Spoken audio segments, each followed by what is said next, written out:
Bang, ini kan persidangan juga semakin dekat bang minggu depan. Mungkin persiapannya bang, karena kan posisinya kan di sebelah ini kan selalu kayak kalau bilang tadi mau membeberkan fakta-fakta yang bilang segala Nggak macam. jadi Oh, persoalan. Ya hakim juga pasti akan melihat bukti-bukti itu kan, mana yang relevan, mana yang tidak relevan.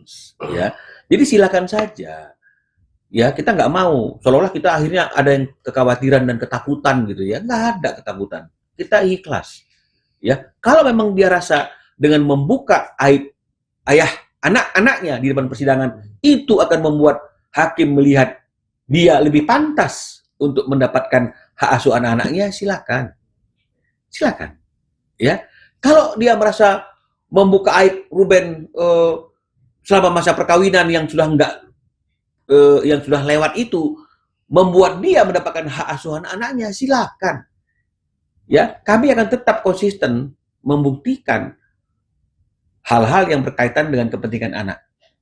Ya, apakah anak ini sebaiknya diasuh oleh seorang ibu yang seperti ini perilakunya, atau ayah ayah yang seperti ini, kan ini semuanya kan bukan aib loh ya, tapi semua pasti ada korelasinya yang berhubungan dengan masalah anak. Misalnya apakah anak-anak ini baik-baik saja kalau misalnya dia diasuh oleh seorang ibu yang melibatkan anak-anak ini untuk tetap ikut berjualan di malam hari dalam live TikTok misalnya, seperti itu. Apakah benar nih baik-baik saja anak-anak ini tetap diasuh oleh seorang ibu yang membiarkan dia dipangku-pangku sama orang yang nggak ada hubungan apapun, misalnya seperti itu. Apakah benar nih, boleh nih anak-anak ini tetap diasuh oleh seorang ibu yang membiarkan anak-anak ini di ruangan tertutup live di kamar, misalnya pijit-pijit punggungnya, injak-injak punggungnya. Ya kita kembalikan kepada majelis hakim. Yang penting kita konteksnya bukan ingin mempermalukan dia, tapi ingin menunjukkan bagaimana pola asuh anak-anak ini, kan begitu. Beda dengan dia yang ingin membuka aib kan begitu ya, aib-aib aibnya Ruben kan begitu ya. Dan Ruben saya kira juga sudah siap lah. Artinya majelis hakim kan juga pasti punya hati nurani ya. Majelis hakim itu pasti semuanya sudah berumah tangga ya, kemungkinan besar seperti itu. Jika laki-laki pasti dia seorang ayah, jika wanita hakimnya nanti pasti dia seorang ibu.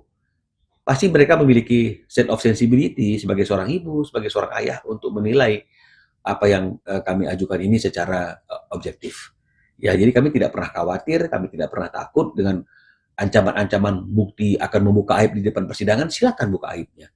Kalau memang menurut dia dengan membuka aib Ruben, membuka aib ayah kandung anak-anaknya, itu adalah tiket dia untuk tetap mempertahankan hak asuh yang sekarang ini ada padanya, silakan.